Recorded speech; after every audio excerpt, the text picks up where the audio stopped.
পুজো পাল তো শেষ, তাহলে চলো আজকে বাজারের দিকে যাওয়া যায়। কেন বলো তো, সামনে আছে জামাই ষষ্ঠী। জামাই ষষ্ঠী তো জামাই হিসেবে শাশুড়িকে তো একটা কিছু গিফট দিতে হবে। সেই গিফটটাই কি দিব না দিব সেটা আজকে বলে আসি।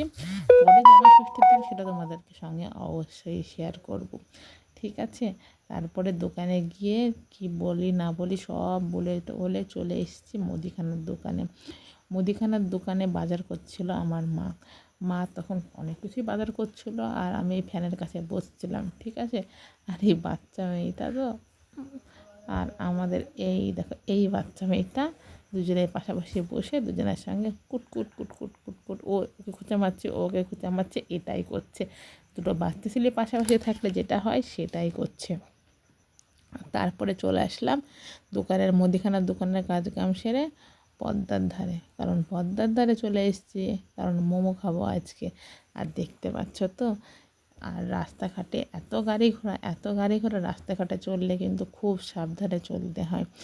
আর এখনকার দোকানপাটে যা লাইটিং সিস্টেম করেছে, আর আমাদের বাজারটা কিন্তু এখন খুব জমজমাটি হয়ে গেছে। আগে অত জমজমাটি ছিল না, কিন্তু এখন প্রচুর জমজমাটি। আর দেখতেও খুব ভালো লাগে, বাজারে লোক থাকলে সেটাও ভালো লাগে। আর এই দোকানটায় মোমো খাবো। তোমাদের ওখানে মোমো কত টাকা পিস নেয় সেটা জিজ্ঞেস করবে, ঠিক আছে? আমাদের এখানে আগে 5 পিস দিত 30 টাকা নিত, এখন 6 পিস দেয় 40 টাকা। কিন্তু মোমো টোমো খেয়ে চলে এসেছি। আর মোমো টোমো খেয়ে চলে আসার পরেই এই রান্না হচ্ছে কি বলো তো, ঘুগনি, মানে মটর তোমাদের ভাষায়, আর আমরা সেটাকে বলি ঘুগনি রান্না করছি।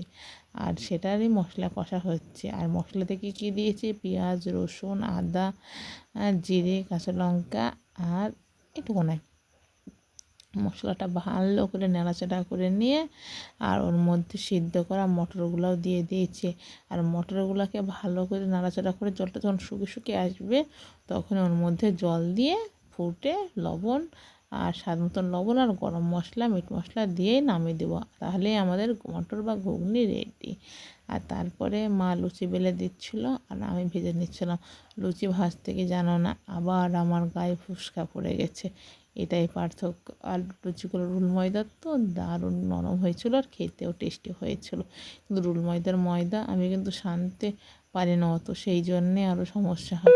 রুল ময়দা যদি তুমি সানতে পারো তো তাহলে লুচি দারুণ হয়। আর লুচিগুলো খুব সুন্দর ফুলছিল। আর তুমি রুটি বলো আর লুচি বলো, যাই করো না কারণ মুড়ি ভাজো যাই ভাজো, যদি সেই জিনিসটা সুন্দর হয় তো সেখানে তুমি একটা করো আর 10টা করো, তোমার একই টাইম লাগে, কিন্তু রান্না করতে তোমার সুন্দর আগ্রহ জাগে। কারণ যে জিনিসটা ভালো করতে পারবে সেই জিনিসটা করতে তোমার কষ্ট হয় না। আর যে জিনিসটা দেখছো তো বারবারই লুচি দিচ্ছি, ফুলছে না ফুলছে না ফুলছে না, তখন তোমার কোনো কাজই করতে ভালো লাগবে না, সে ওটা লুচি হোক বা অন্য কাজই হোক। তোমাদের সঙ্গে গল্প করতে করতে কিন্তু লুচি ফুলছে, কিন্তু সেই লুচিটা কিন্তু সে পুরো ফুললেই উঠে পড়ছে না।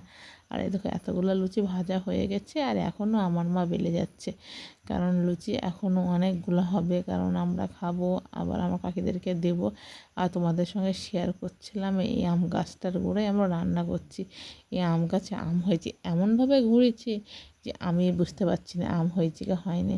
আর এই দেখো আমার মাম্মাম, আর ওর মাম্মাম নাই বলে ও আমার কাছ থেকে আইসক্রিম খাওয়ার চেষ্টা করছে। আর এই ভিডিওটা যেই ছাড়বো আর ওর মাম্মাম আমাকে বকবে, তুই ওকে আইসক্রিম দিচ্ছি, ওর ঠান্ডা লেগে যাবে কী লেগে যাবে, কিন্তু ওর ঠান্ডা লাগে না, তো বকাটা একটু কম খাবো। আর ও বাইরেকার জিনিস খেলে একদম শ্যুট করে না, এটাই হচ্ছে ব্যাপার। কিন্তু কি বলো তো, নিজে খেলে যখন ছেলে পেলে চায়, না দিলে প্রচুর খারাপ দেখায়। আর ওর মাকে দেখি আমি ওর মুখটা মুছে দিয়েছি। আর সেদিন রাত্রিবেলায় কী বৃষ্টি আর ঝড়, আর কি বলবো। আর এত পরিমাণে বৃষ্টি হয়েছিল যে আমাদের বাবার বাড়িতে যেমন জল জমে, সেই শ্বশুর বাড়িতেও যেমন জল জমে, বাবার বাড়িতে একই পরিমাণে জল জমে। আর তারপরে চলে এসেছিলাম আমি শ্বশুর বাড়িতে। আর পরের দিন মানে সকালবেলায় ঘুম থেকে উঠে আগেই আমি সব কাজ কাম সেরে ঠাকুরকে লিচু আর আম দেওয়া হয়েছিল না, ঠাকুরকে আজকে ভোগে লিচু আর আম দিয়েছি। আর ঠাকুরকে পুজো করে নিয়েছি। আর সকালবেলায় পুজো পাল হয়ে গেলে দেখবে মনে হবে যেন সব কাজ করে ফেলেছি, এক পুজো আর এক রান্না, এই দুটো কাজ তুমি করে ফেলবে, দেখবে তোমার মাথার উপর থেকে হাতের টেনশনও দূরে যাবে। কিন্তু পুজো আর রান্না যদি না হয়, যা ইচ্ছা তাই করো, তাতেও তোমার কিছু হবে না। আর তারপরে দুপুরকার রান্না কী করছি বলো তো, আলু পটল দিয়ে চিংড়ি মাছ করছি। কিন্তু ভিডিওটা পরে আর কিচ্ছু তোলা হয় না। আজকের মতন ভিডিওটা কিন্তু তোমাদের সঙ্গে একটা ছোট্ট শেয়ার করলাম। আবার নেক্সট কোনো ব্লগ নিয়ে খুব তাড়াতাড়ি আসছি। বাই বাই বন্ধুরা।